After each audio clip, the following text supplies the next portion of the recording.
What's up, Taiwan? I'm Laurel Stewart with the news from here in Taiwan and around the world.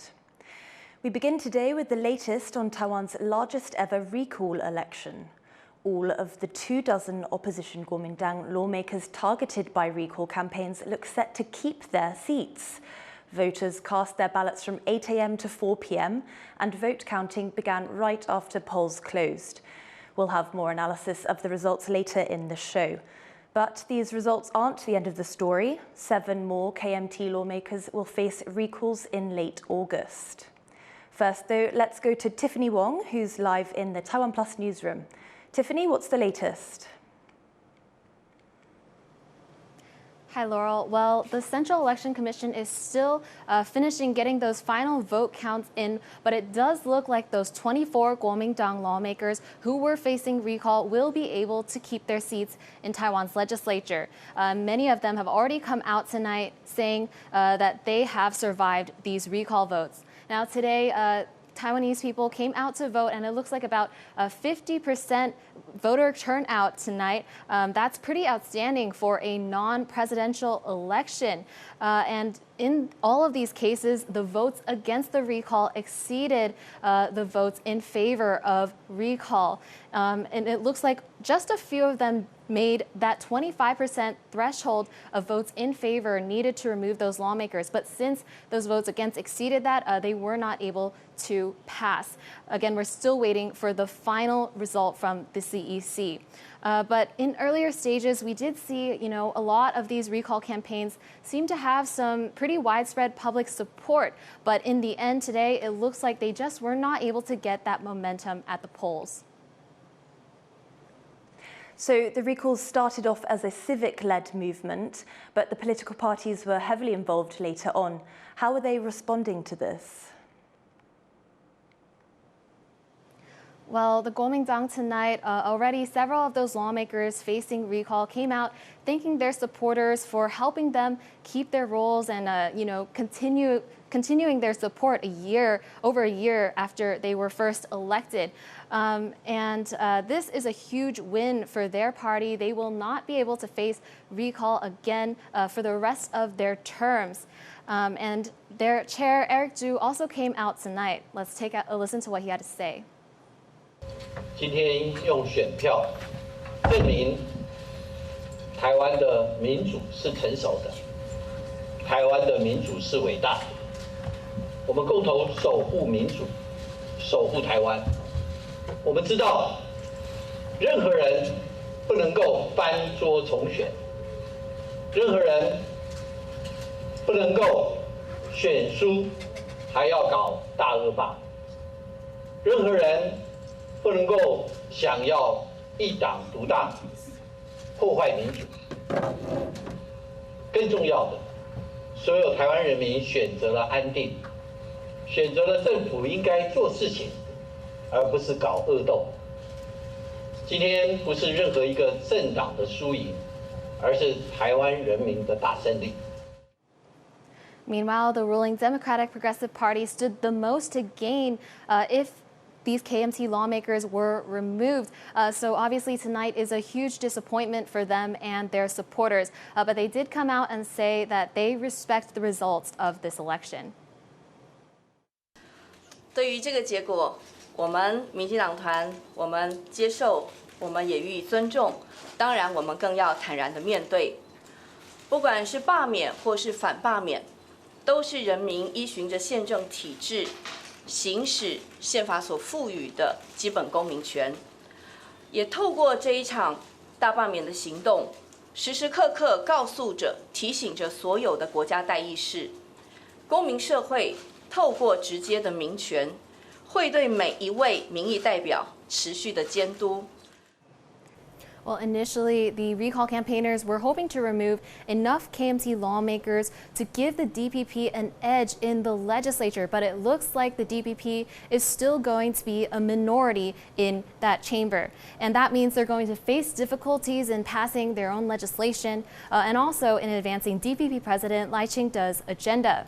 Now, looking forward, there will be 7 more KMT lawmakers facing recall in August. But looking at the results tonight, which show a huge upset to these recall campaigns, it's going to be a tough battle ahead. Thanks, Tiffany. That was Tiffany Wong reporting live from our newsroom in Taipei. For the latest analysis of the election results, Alec MacDonald spoke to Courtney Donovan-Smith, a political analyst based here in Taiwan. The recall vote against all 24 Kuomintang lawmakers failed today. So what does this mean for the Kuomintang leadership and the Democratic Progressive Party leadership moving forward? Today, the voters spoke unambiguously. It's now clear that trying to use the recall laws as a political tactic, it has failed in a mass sort of way against a political party. It also, I think, unambiguously underscored that the voters within these districts wanted to underscore and reaffirm their choices that were made in the January 2024 election and send a loud and clear message that they didn't want their choices overturned. Now, this, I think, is going to this is a very big, I guess you could say, show of support for the KMT. I believe that they may interpret this in a way that everything that they have done or said has been underscored as correct. But I do think that if they do so, that might be overstepping their boundaries. So they may want to dial it back a little bit. Fundamentally, the DPP is going to have to do some soul searching. This was not initiated by them. It was not their campaign, but they did support it, and I'm certain that they were quite hopeful in the results, and this was definitely not what they were hoping for.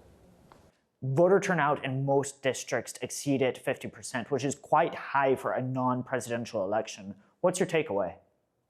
Well, what's very interesting about this is that if you looked at polls, generally speaking, the majority were opposed to the recall votes.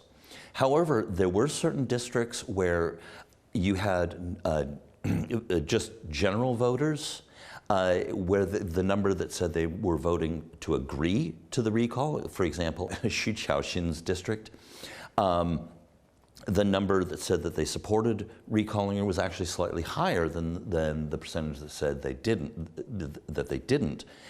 And when you looked at likely voters, the percentage that said they were going to come out and vote to recall her was strikingly higher than the number who said they were going to vote and were going to support her. But it looks like the general numbers across the board were more accurate. That was political analyst Courtney Donovan-Smith. So we're a bit clearer on the results of the recall. Let's now take a look at how people from all over the country, and even some living overseas, turned out to vote on Saturday. Cadence Caranta reports.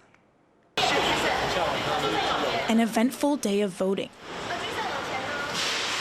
as people across Taiwan turned out to make their voices heard in the largest recall movement in the country's history.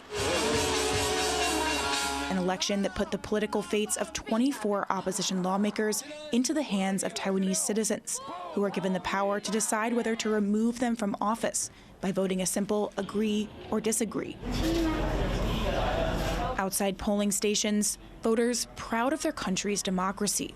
这是民主的一个象征，对，大家可以去投说想要或不想要，可以自己做决定。我觉得这是很棒的一件事情。因为我觉得我们有民主的系统可以保障我们自由的发声，所以我们就要把握这个机会，然后把自己的声音说出来。Absentee voting is not allowed in Taiwan, so some overseas Taiwanese even flew home to cast their ballots. And when they landed, were surprised to find complete strangers cheering and waving, welcoming them home. This, the scene at 4 a.m. in Taiwan's largest international airport. Lawmakers across the political spectrum also hit the polling booths, including those facing recall themselves. 当然一定是尊重所有民意的决定哦。那但是我相当的有信心，我相信人民的眼睛是雪亮的，那会做出最好的选择。有信心会过关啊，所以昨天晚上睡得很好，因为实在太累了。But Saturday's election wasn't without its challenges. Police authorities reported over 50 violations of election laws at polling booths across the country, including incidents of people tearing up or taking pictures of ballots. In one especially high-profile case, the former head of the Broadcast Corporation of China showed his ballot to media. Officials say this violates election laws and could come with a hefty fine or even a prison sentence. These laws meant to ensure the strength of Taiwan's democratic processes on clear display across the country during what is likely the largest recall election at the national level ever, anywhere in the world. Delphine Chen and Keynes Quaranta for TaiwanPlus. Turning now to international news, UN Secretary-General Antonio Guterres is calling for action as the death toll from Israel's war in Gaza rises to nearly 60,000. From the beginning, I have repeatedly condemned the horrific 7 October terror attacks by Hamas. But nothing can justify the explosion of death and destruction since. The scale and scope is beyond anything we have seen in recent times. I cannot explain the level of indifference and inaction we see by too many in the international community. Gaza's health ministry on Friday reported that 89 people, including 9 receiving aid, were killed within the previous 24 hours.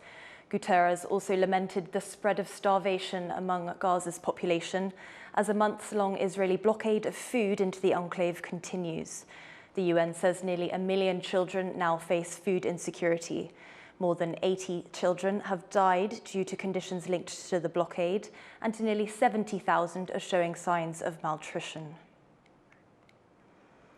An injured sergeant has won around $80,000 in compensation from Taiwan's Navy in a case that made it all the way to the Supreme Court. John Van Trieste has this report. It's now more than 4 years since an accident on these remote Taiwanese islands, the Wuqiu chain, left a naval sergeant seriously injured. And after a long legal fight, the Supreme Court has stepped in to award compensation, about $80,000.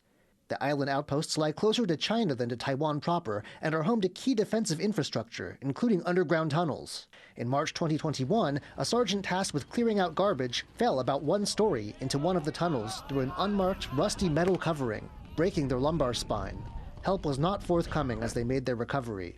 他去军中反映了很多次，不论跟上面的啦，还是去就是陈情啦，都申诉很多次，但是说总共有70几次，但是都没有人理会他，然后一直到他不得已有去跟监察院陈情。But the Navy said the sergeant had a pre-existing back condition, prompting 2 rounds of legal action. The case eventually reached the Supreme Court. 法院也有去函询那个医院的部分，那医院也回复表示说，这个是跟之前的旧伤没有关系，这是新伤，所以这个部分，所以法院才会判决说应该要赔偿，而且不仅要赔偿医药费用、精神慰抚金，还有就是相关的劳动能力的减损的部分。The court says it agrees with the amount of compensation the second court to hear the case decided on, and it says its ruling is final. 上诉人提起第3审上诉，本院于114年7月23日裁定予以驳回。